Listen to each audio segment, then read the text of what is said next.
చూస్తే మాత్రం ఇక్కడ చాలా క్వశ్చన్స్ అయితే ఇక్కడ రైజ్ అవుతున్నాయి. ఆ స్పీడ్గా వెళ్తున్న వెహికల్ సంబంధించి దాన్ని కంట్రోల్ చేయాల్సిన బాధ్యత ఉన్న వాళ్ళు పట్టించుకోలేదన్న విషయం అర్థమవుతోంది. అంతేకాకుండా అక్కడ రోడ్డు నిర్మాణానికి సంబంధించి కూడా ఎవరికి వాళ్ళు అక్కడ ఆరోపణలు చేసే ప్రయత్నం చేస్తున్నారు. సో మీ దగ్గర ఉన్న అప్డేట్స్ ఏంటి, ఇప్పుడు దీన్ని ఎలా చూడాలంటారు, మీ విశ్లేషణ ఏంటి? రెడ్డి, ప్రధానంగా మనం చూస్తే ఇక్కడ రెండు చేవెళ్ల ప్రమాదాలకు సంబంధించి రెండు ఇష్యూల మీదనే కేసు నడుస్తుంది. ఒకటి వచ్చేసి ఓవర్లోడ్ కంకర్ టిప్పర మితిమీరిన వేగం. ఈ రెండు కారణాల వల్లనే ప్రస్తుతం ఇక్కడ ప్రమాదం జరిగింది. దాదాపుగా 21 మంది చనిపోవడానికి కారణమైంది. దీంట్లో ప్రధానంగా గమనిస్తే మొన్న బస్ యాక్సిడెంట్ చూసాం. ఆ బస్ యాక్సిడెంట్ తర్వాత హడావడిగా ఆర్టీఐ అధికారులు తనిఖీలు చేశారు. తనిఖీలు చేసిన తర్వాత దాంట్లో మనం ఒకటే గమనించాలి, ఈ మనం కూడా తెప్పించాం దీనికి సంబంధించి బస్సు మీద ఉన్న చలాలేంటని చెప్పని. ఈ బస్సు డ్రైవర్ కి ఒక హ్యాబిచువల్ ఉంది. అదేంటంటే డైరెక్ట్ గా రోడ్డు మీద పోకుండా రివర్స్ లో వస్తుంటాడు. సో దీనికి సంబంధించి 2 చలానాలు ఉన్నాయి. సో 2 చలానాలు ఉన్నాయి, 1600 ఫైన్ వేశారు, అంతతో అయిపోయింది. ఇతను అడ్డదిడ్డంగా పోతున్నాడు, తర్వాత ఇద్దరు డ్రైవింగ్ సరిగా లేదని చెప్పి ఎప్పుడైతే చలనాలు వచ్చినప్పుడు అతన్ని కంట్రోల్ చేయడం కానీ లేకపోతే ఆపడం కానీ చేస్తుంటే కూడా ఇలాంటి ప్రమాదాలు జరగవు. ఇదే కాకుండా చిదంబరం ప్రధానం మనం గమనించాల్సింది ఏంటంటే, ఇలాంటి ప్రమాదాలు జరిగినప్పుడు ఆర్టీఐ అధికారులు బస్సులు కావచ్చు, ట్రక్కులు కావచ్చు, టిప్పర్లు కావచ్చు, దీనికి సంబంధించి చలానా లిస్టు బయట తీసుకొస్తే వాళ్ళు బతుకంతా బయటపడుతుంది. వీళ్ళు ఎలాంటి డ్రైవింగ్ చేస్తారు, తర్వాత వీళ్ళ మీద ఎలాంటి చలానాలు ఉన్నాయి అని చెప్పి ఉంటే ఆ చలానాలను పట్టి వీళ్ళ యొక్క డ్రైవింగ్ ఎలా చేస్తారని దాని మీద ఒక క్లారిటీ వస్తుంది. అప్పుడు కనుక వీళ్ళు యాక్షన్ తీసుకుంటుంటే ఫర్దర్ గా ఇప్పుడు జరగబోయే ప్రమాదాలన్నిటికీ కూడా అధికారుల నిర్లక్ష్యం అనేది చాలా స్పష్టంగా అర్థమవుతా ఉంది. వాళ్ళు అవునన్నా కాదన్నా సకాలంలో స్పందించాలని అధికారులు సరైన సమయంలో స్పందించకపోవడం అనేది ఇక్కడ కనిపిస్తా ఉంది. ఇందాక ఒక పాయింట్ చెప్పండి. ఇప్పుడు ఆ ఘటన కారణమైన డ్రైవర్ గురించి మనం మాట్లాడుతున్నాం, కానీ అలా ఓవర్లోడ్తో తీసుకెళ్ళడానికి పర్మిషన్ ఇస్తున్న ఆ టిప్పర్ ఓనర్ కానివ్వండి, లేకపోతే ఇప్పుడు మనం యూజువల్ కంకర్ అని మనకు కనిపిస్తుంది, అంటే ఎక్కడో చోట క్వారీ నుంచో లేకపోతే దీనికి సంబంధించిన ఆ ప్రాంతం నుంచి తీసుకెళ్తున్నారు. ఇలా ఓవర్లోడ్లో పంపించడానికి కారణమైన వ్యక్తుల మీద చర్యలు తీసుకోవాల్సిన అవసరం ఉందంటారా? ఒక విషయం, పర్మిషన్ ఇచ్చారని మనకు అందులో నవ్వకూడదు. ఎందుకంటే పర్మిషన్ లేకుండా ఓవర్లోడ్ వెళ్తున్న దాని మీద తనిఖీలు లేవు, అంటే అధికార నిఘా లేదు. అధికార నిఘా ఉండి ఈ రకంగా ఓవర్లోడ్ తో వెళ్తున్నప్పుడు కూడా అడ్డుకట్ట వేస్తుంటే కూడా మీరన్నట్టుగా ఈ ప్రమాదం జరుగుండేది కాదు. సో ఇక్కడ ప్రధానంగా డ్రైవర్ నిర్లక్ష్యం ఎంతైతే ఉందో అధికారుల నిర్లక్ష్యం అంతకంటే ఎక్కువ ఉంది. ఇక్కడ ఒక్కటే నడుస్తుంది, లంచాలకు అలవాటు పడ్డ అధికారులు ఇష్టానురాజ్యంగా డబ్బులు తీసుకొని అలా రోడ్ల మీదకు మృత్యు శకటాలు వదులుతున్నారు కాబట్టి జనాలు చచ్చిపోతున్నారు. చనిపోయినప్పుడు హడావడిగా ప్రభుత్వాలు హడావడి చేస్తున్నాయి, కానీ దీనికి మూల కారణమైన అధికారులు, సంబంధిత అధికారులు ఎవరైతే ఉన్నారో మీరు అన్నారు ఓవర్లోడ్ తో వెళ్ళున్న ఈ లారీకి పర్మిషన్ ఇచ్చారని చెప్పని.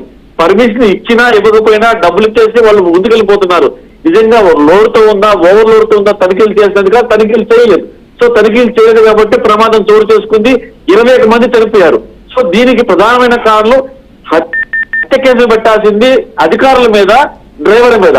సో ఇలాంటి సంఘటనలు జరిగినప్పుడు మళ్ళీ మనం చూస్తాం, రేపు మళ్ళీ రోడ్డు మీదకి వస్తారు ఆర్టీ అధికారులు, రేపు మళ్ళీ తనిఖీలు చేస్తారు, అయిపోయింది, 2 రోజులతో క్లోజ్ అయిపోయింది.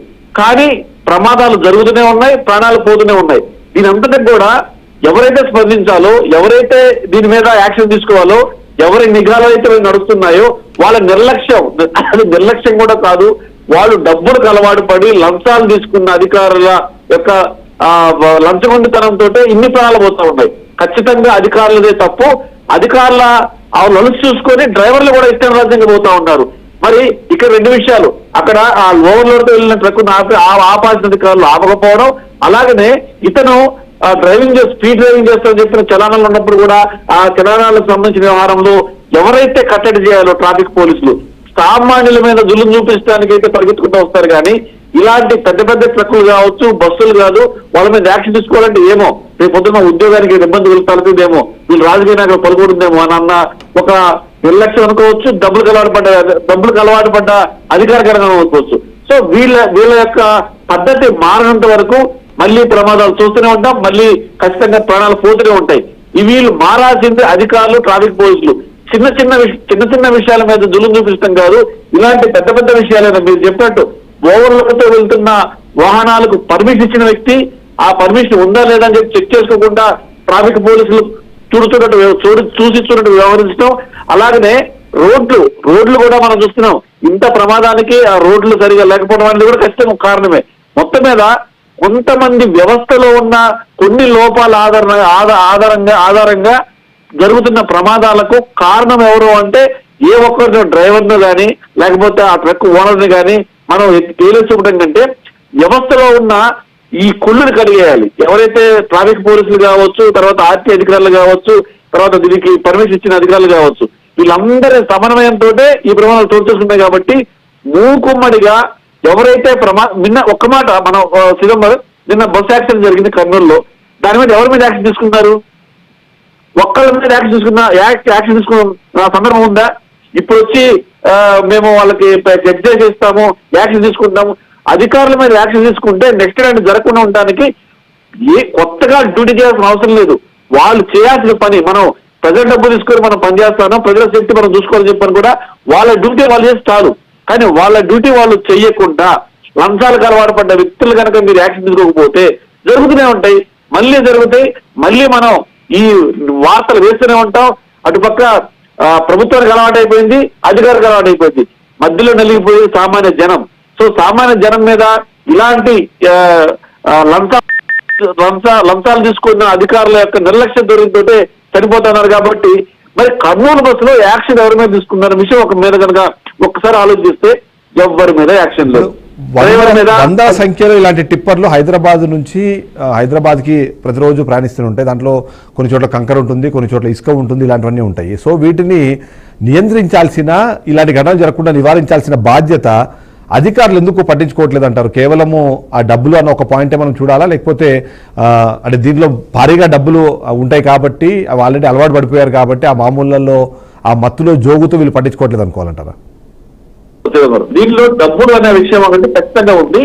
దీంట్లో అధికారులు రాజకీయ నాయకులు ఎవరైతే ఉన్నారో, అంటే ఈ బ్యాక్గ్రౌండ్ కూడా వాళ్ళు భయపడతారు. అంటే ఈ పెద్ద పెద్ద టిప్పర్లు కావచ్చు, ఈ మైన్స్ కావచ్చు, ఇవన్నీ ఎవరివి? రాజకీయ నాయకులు. సో రాజకీయ నాయకులు కాబట్టి ఈ టిప్పర్ ఆపగానే ఎవరు ఎమ్మెల్యే పేరు ఎంపీ పేరు చెప్తాడు, సార్ మా సార్ బండి అంటాడు. మరి ఏం చేస్తాడు? వదిలేస్తాడు. సార్ బండి ఏంటంటే పక్కన ఆపు, నీకు కాగితాలు ఉన్నాయా లేవా, నువ్వు ఎందుకు స్పీడ్గా పోతున్నావు, ఎందుకు రాంగ్ రూట్ లో పోతున్నావు, నీ మీద చలనాలు ఏంటని చెప్తాను. బండి నాపి సీజ్ చేసే దమ్ముందా? బండి నాపి ప్రశ్నించే ధైర్యం ఉందా? లేదు. సో ఆ నిర్లక్ష్యం ఏదైతే ఉందో అది ప్రాణాలు పోగొడతా ఉంది. ఇప్పటికైనా ఈ సోకాళ్ళు పెద్దలు, సోకాళ్ళు రాజకీయ నాయకులు, సోకాళ్ళు బిజినెస్ మ్యాన్లు ఇంతమంది ప్రాణాలు పోవడానికి మీరు డబ్బులు సంపాదించుకున్నారు, బిల్లులు కడుతున్నారు, మీ వల్ల ప్రాణాలు పోతున్నాయి. కాబట్టి మీరు కొంచెం ఆలోచన చేయండి. మీరు చేసే బిజినెస్ సక్రమంగా చేయండి. మీరు ఇలా అక్రమ మార్గంలో బిజినెస్ చేయిస్తూ ఇట్లా టిప్పర్లు ఓవర్లోడ్ తో పంపించుకుంటూ బస్సులు ప్రైవేట్ బస్సులు నడిపించుకుంటూ పోతున్నారు కాబట్టి ప్రాణాలు పోతున్నాయి. ఇంతమంది ప్రాణాలు పోవడానికి కారణం నిర్లక్ష్యం, అధికార మాత్రం చాలా స్పష్టంగా కనిపిస్తా ఉంది చిదంబరం. సో అయితే ఇప్పుడు ఆ రోడ్లకు సంబంధించి కూడా చాలా మంది స్థానికులు మాట్లాడుతున్నారు, అక్కడ బ్లాక్ స్పాట్స్ చాలా ఎక్కువ ఉన్నాయి, వాటిని కూడా అసలు ప్రభుత్వం పట్టించుకోలేదు, అక్కడ అధికారులు అక్కడ బోర్డులు కానీ అలాంటివి ఏర్పాటు చేయలేదు అని. సో ఓ సింగిల్ రోడ్డు, అందులోనూ ఎక్కువ శాతం ఇలాంటి వెహికల్స్, అందులోనూ 70-80 కిలోమీటర్ల స్పీడ్లో ఆ వెహికల్స్ నడుస్తున్నప్పుడు ఆ సూచికలు ఏవైనా ఈ ప్రమాదానికి రీజన్గా కూడా మనం చూడొచ్చు అంటారా? ఖచ్చితంగా మీరు చెప్పిన 100% వాస్తవం. సింగిల్ రోడ్ లో 2 వెహికల్స్ ఎలా వెళ్తాయండి? ఆ 2 వెహికల్స్ పైన కూడా అసలు ఎలా రివర్స్ ఎలా వస్తాడు? అది కూడా మితిమీరిన వేగం, ఓవర్లోడ్.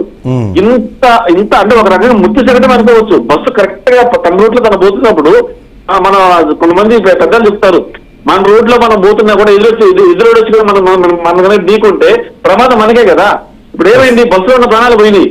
ఆ టిప్పర్ ఓనర్ బాగానే ఉన్నాడు, దానికి పర్మిషన్ వాళ్ళు బాగానే ఉన్నారు. సింగిల్ రోడ్ లో 2 వాహనాలు ఎలా వెళ్తాయి?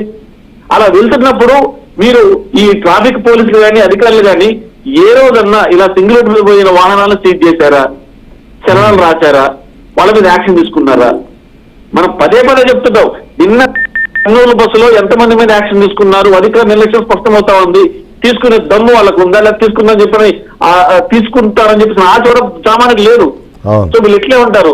ఈ రోజైనా సరే ఎవరైతే ఈ టిప్పర్కి అనుమతించిన వ్యక్తులు కావచ్చు, ఇలా సింగిల్ రోడ్ లో టిప్పర్లు వస్తాయని తెలిసి కూడా సైలెంట్ గా ఉన్న ట్రాఫిక్ కావచ్చు, వీళ్ళ మీద కనుక యాక్షన్ తీసుకుంటేనే ఫ్యూచర్ జరగకుంటే వాళ్ళ మీద యాక్షన్ తీసుకోరు. ఈ టిప్పర్లు కావచ్చు, ఈ బిజినెస్ టిప్పర్లు కావచ్చు, లేకపోతే బస్సులు కావచ్చు, వీళ్ళు అనుకున్నది సోకాళ్ళు బిజినెస్ మెన్, సోకాళ్ళు రాజకీయ నాయకులు. వాళ్ళు మారు, పిల్లలైనా పోతారు, పెద్దవాళ్ళని చెప్పేసి వీళ్ళు అధికారులు కూడా మిన్నుకుండి పోతారు. గాలిలో కలిసిపోయే సామాన్యులు.